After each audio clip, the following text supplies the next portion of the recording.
होळीपूर्वी केंद्रीय कर्मचारी आणि पेन्शनधारकांसाठी मोठी खुशखबर. सरकारकडून मिळणार मोठं गिफ्ट. होय, तब्बल 1 कोटीहून अधिक कर्मचारी आणि निवृत्ती वेतनधारकांच्या पगारात वाढ होणार आहे.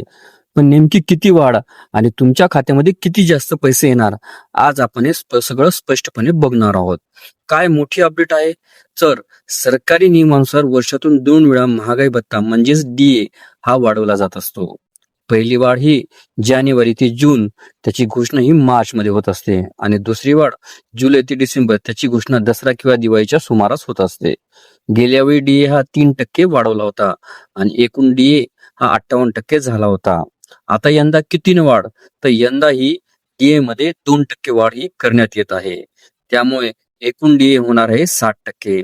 म्हणजेच व्हिडिओला सविस्तर बघण्यासाठी कृपया डिस्क्रिप्शन बॉक्समध्ये दिलेल्या लिंकवर क्लिक करा आणि संपूर्ण व्हिडिओ पाहावा.